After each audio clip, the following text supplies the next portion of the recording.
आदरणीय सभापति महोदय, अंधेरों को चांदनी बताकर बेच रही एंटायर पॉलिटिकल साइंस वाली सरकार की दो लाइनों में दुष्यंत जी, मेरे साथी की लाइनों में नहीं, दुष्यंत जी की लाइनों में एक परिभाषा, मैं बेपनाह अंधेरों को सुबह कैसे कहूं, मैं बेपनाह अंधेरों को सुबह कैसे कहूं, मैं इन नज़ारों का अंधा तमाशबीन नहीं हूं। एक second, honourable finance minister, can you really examine very seriously, because Imran Pratap Gadi is giving Sharan Shari freely to everyone. Can we tax it? This is the sixth occasion during the day. So if the House agrees and if the spirit of the House is that, why not some more revenue? Come on, continue.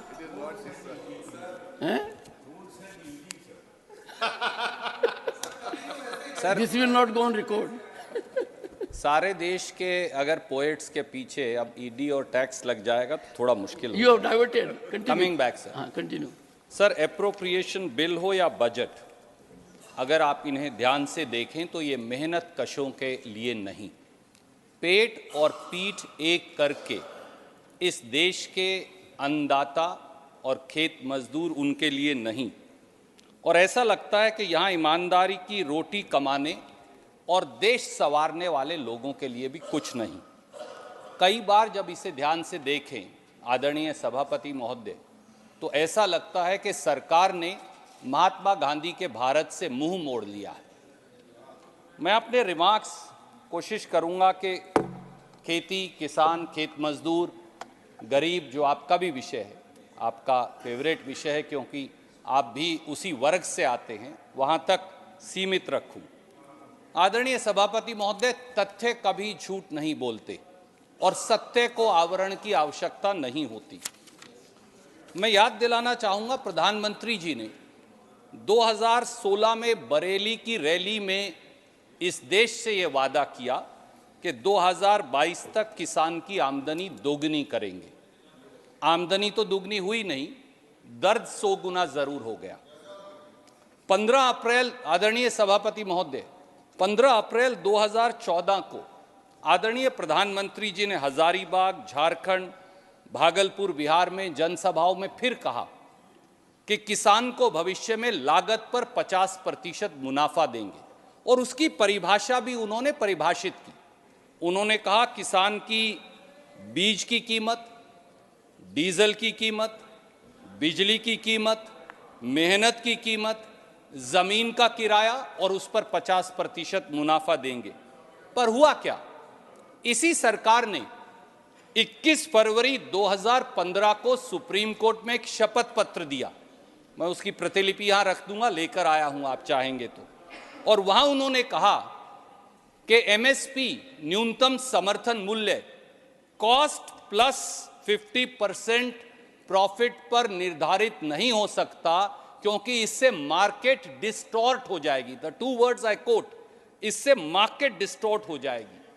तो लागत पर 50% मुनाफा देने का किसान को वादा भी 15-15 लाख की तरह जुमला निकल गया। आदरणीय सभापति महोदय, मैं माननीय वित्त मंत्री जी का और सरकार के संज्ञान में लाना चाहता हूं, जब अन्नदाता आत्महत्या को मजबूर हो जाए तो सत्ता का सिंहासन डोलता क्यों नहीं?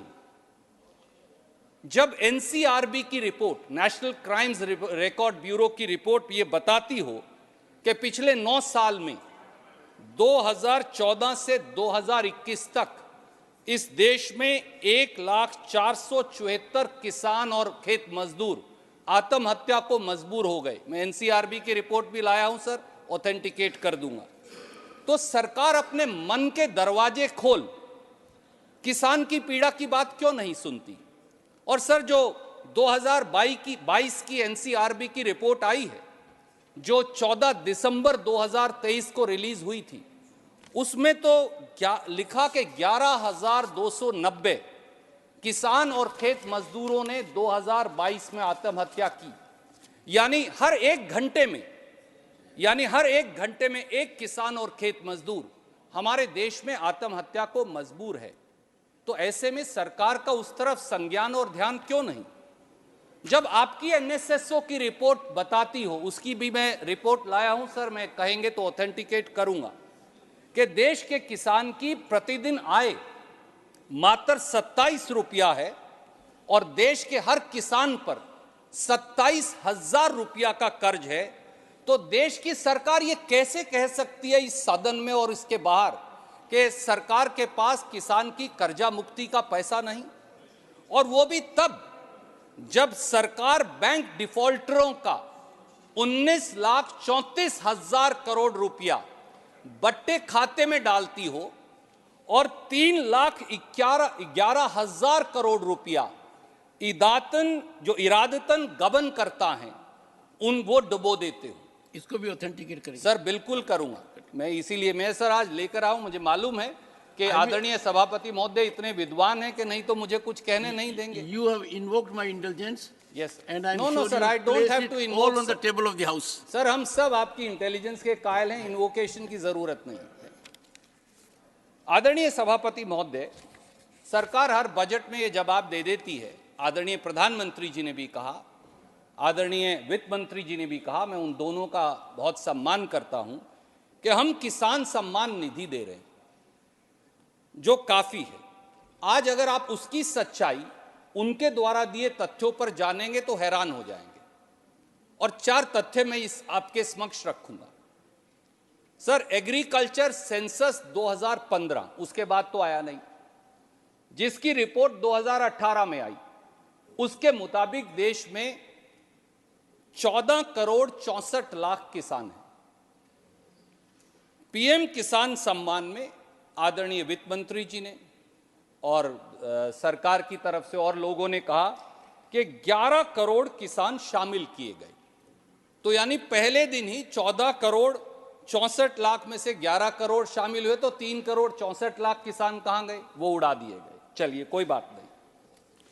साल 2023-24 में आखिरी बार पीएम किसान सम्मान की 15वीं किश्त 14 नवंबर 2023 को चुनाव से 24 घंटे पहले माननीय प्रधानमंत्री जी द्वारा दी गई, और वो भी सर मैं कागज लाया हूं, वो पीआईबी का प्रेस रिलीज है, और उसमें कहा गया कि 8 करोड़ किसानों को 18,000 करोड़ रुपया मिलेगा।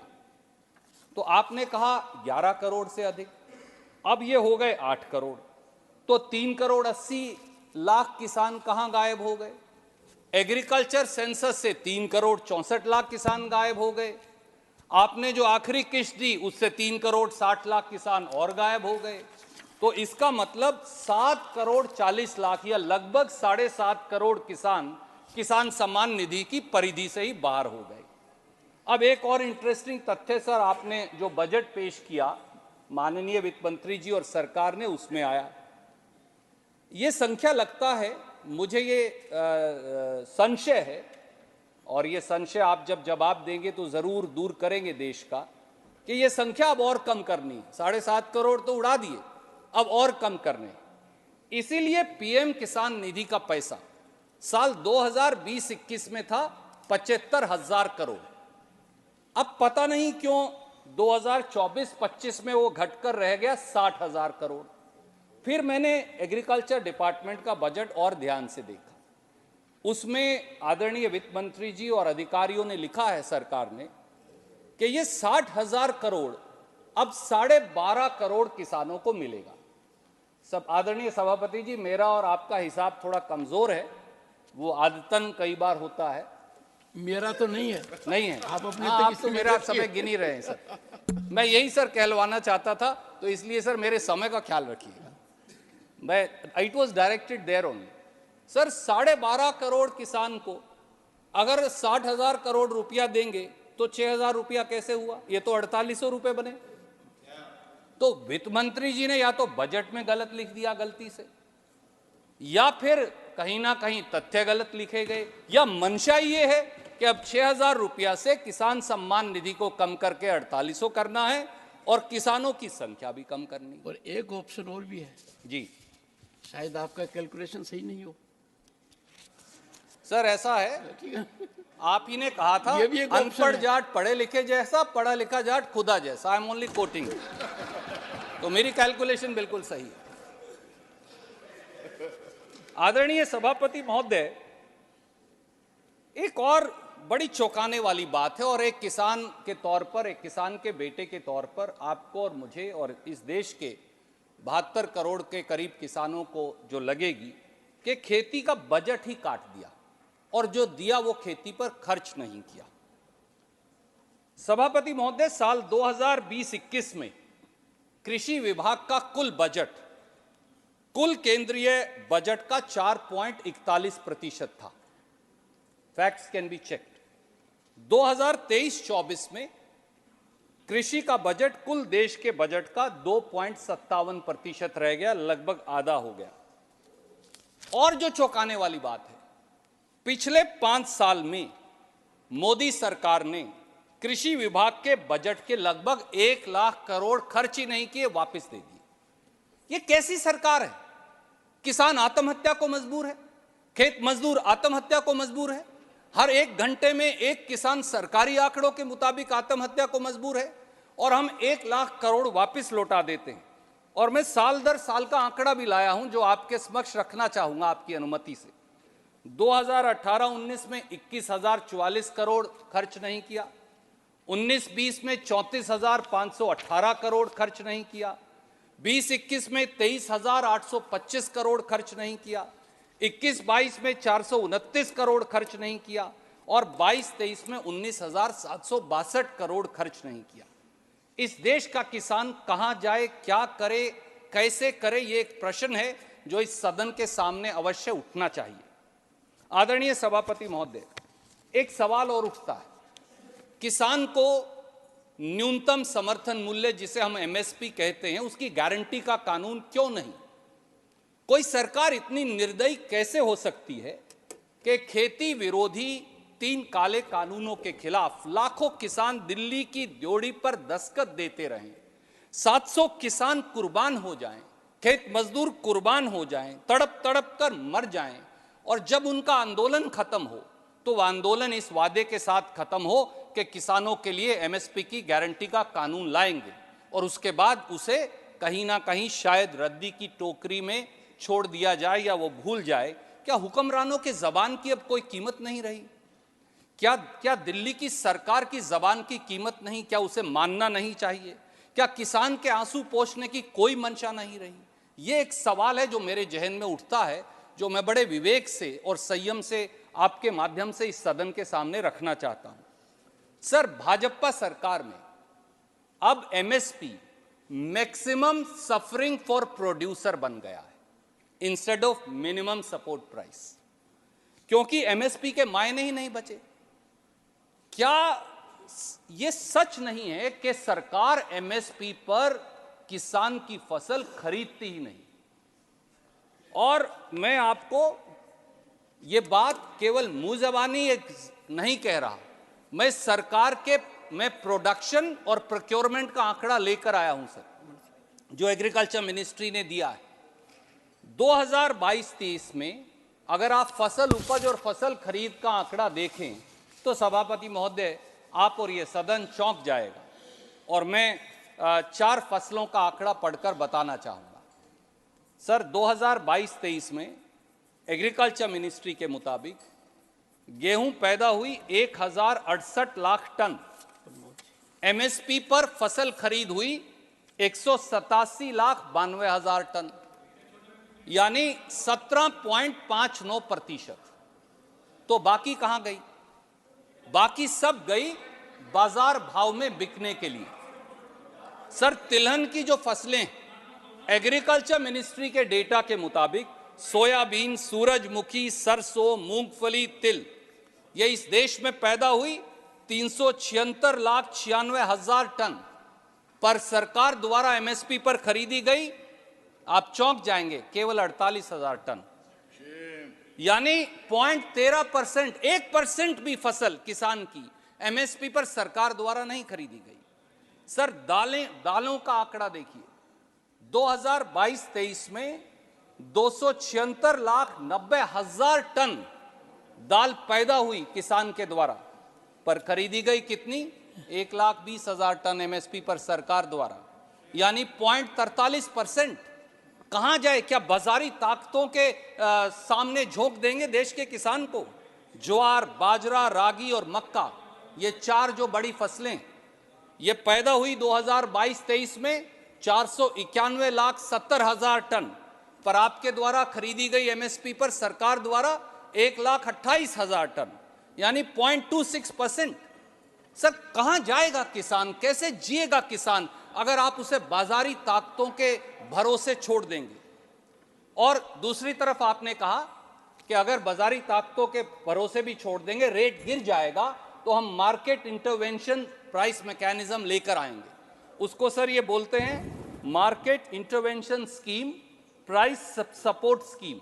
बड़े प्रचार से ये चलाई कि हाँ, सरकार सारी फसल नहीं खरीद सकती, मैं मानता हूं, पर सरकार क्या 0.43, 0.17% फसल खरीदेगी मेरी? तो इसलिए इन्होंने कहा हम मार्केट इंटरवेंशन स्कीम लाए। अब उसके बारे में अगर आप देखें तो 2023-24 में 72 करोड़ किसानों के लिए रिवाइज्ड एस्टीमेट इस स्कीम में था। आपका संज्ञान में लाना चाहूंगा, केवल 40 करोड़।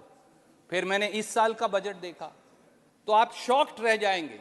2024-25 में अगर किसान की फसल की कीमत गिर जाए तो उसके लिए मार्केट इंटरवेंशन स्कीम में आपने पैसा रखा है 1 लाख रुपया। 72 करोड़ किसानों की फसल के लिए 1 लाख रुपया। आदरणीय सभापति जी, मैं बड़े आदर से आदरणीय वित्त मंत्री जी को भी कहूंगा और आपके माध्यम से ये कहूंगा कि इसे बदलने की आवश्यकता है, नहीं तो इस देश का किसान औने पौने दामों पर फसल बेचता रहेगा और आत्महत्या करता रहेगा। सर, आदरणीय सभापति जी, पीएम फसल बीमा योजना जिसकी चर्चा यहां की जाती है, वो भी अब प्राइवेट इंश्योरेंस कंपनी मुनाफा योजना बन गई। मैं ये क्यों कह रहा हूं? मैं बहुत जिम्मेवारी से ये कह रहा हूं।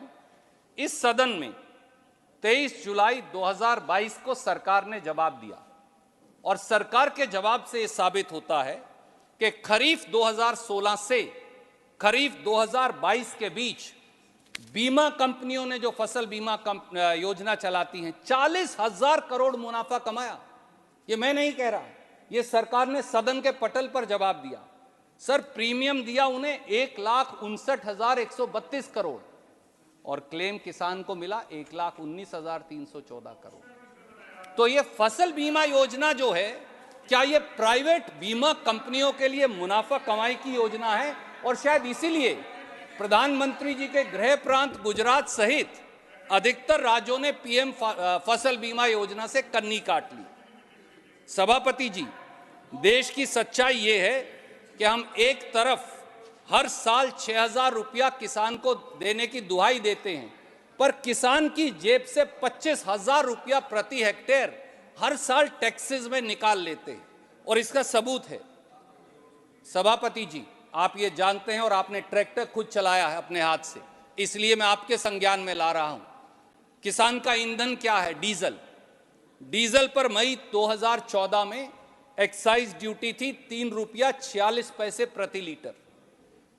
लगभग 8 और 9 साल बाद आज एक्साइज ड्यूटी उसी डीजल पर है 15 रुपया 80 पैसे प्रति लीटर, यानी 357% अधिक।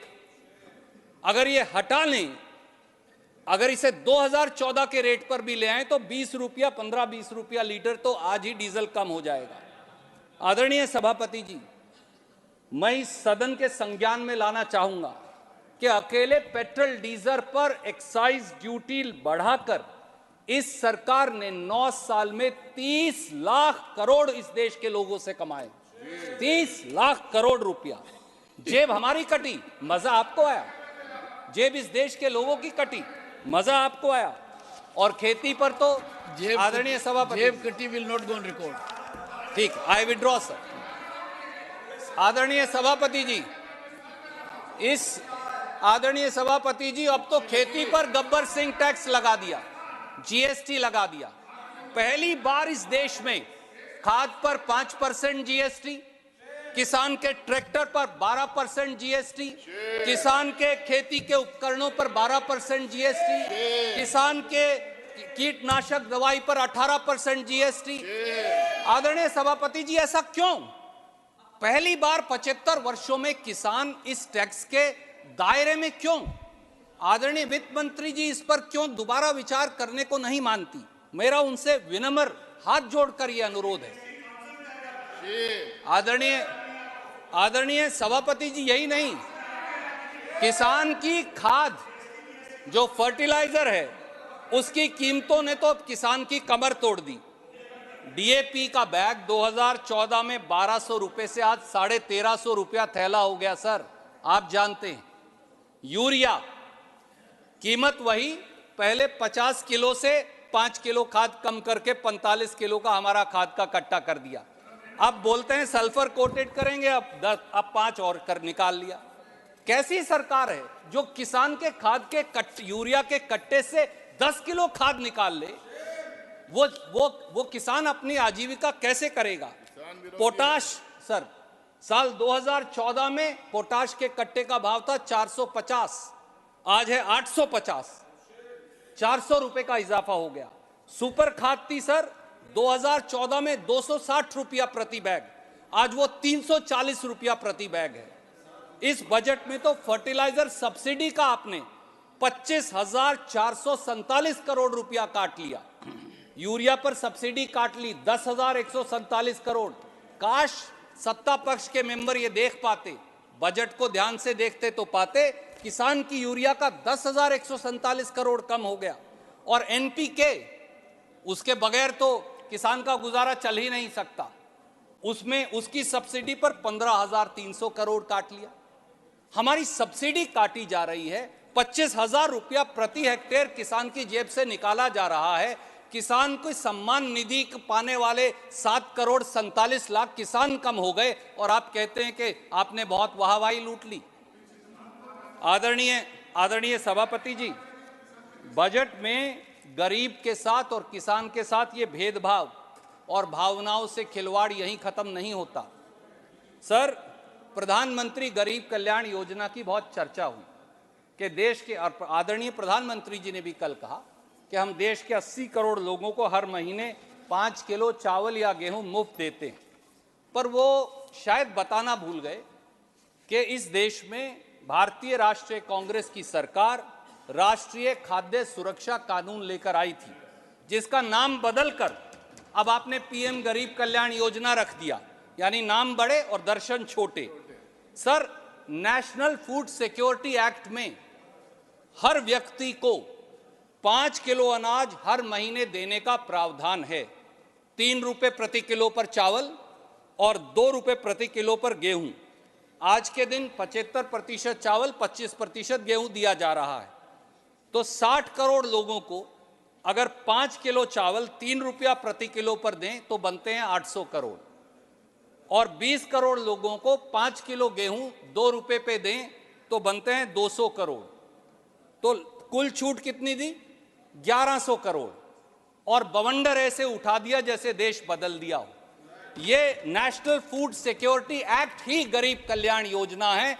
1100 करोड़ की छूट देते हैं, 30 लाख करोड़ पेट्रोल डीजल के टैक्स से निकाल लेते हैं और खूब बेंच थपथपाकर वाहवाही कमाते हैं। किस प्रकार का देश है? हम कहां पहुंच गए? सर, इसे कहते हैं गरीब के अधिकार छीनकर मार्केटिंग करना। This is what they are doing by PM Garib Kalyan योजना।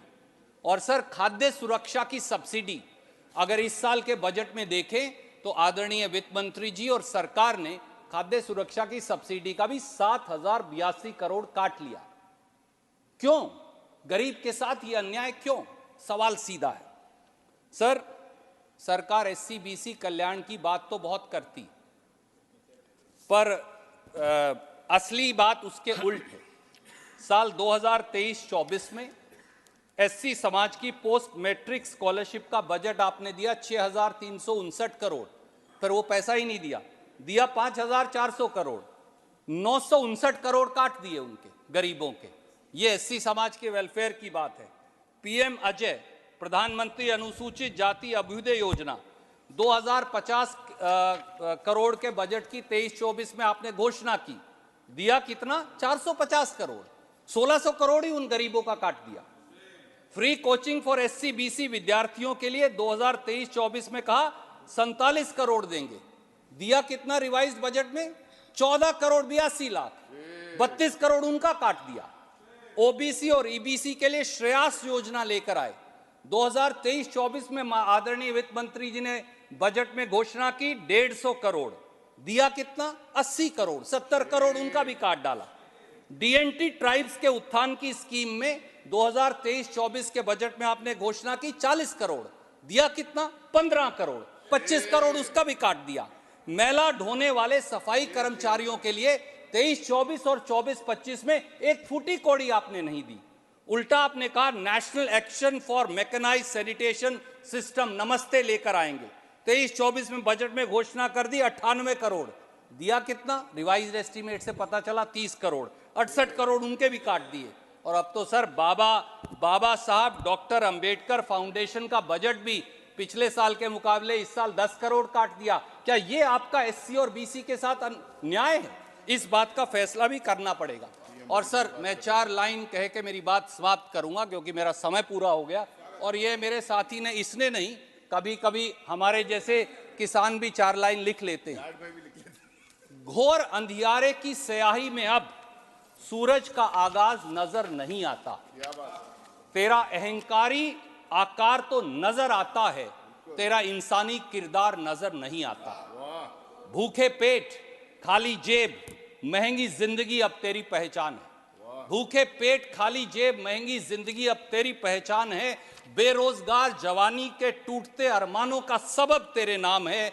खाली सिलेंडर वाली गरीब मां की आह न लग जाए तुमको, खाली सिलेंडर वाली गरीब मां की आह न लग जाए तुमको, हाथों में छाले लिए मजदूर की बद्दुआ न लग जाए तुमको।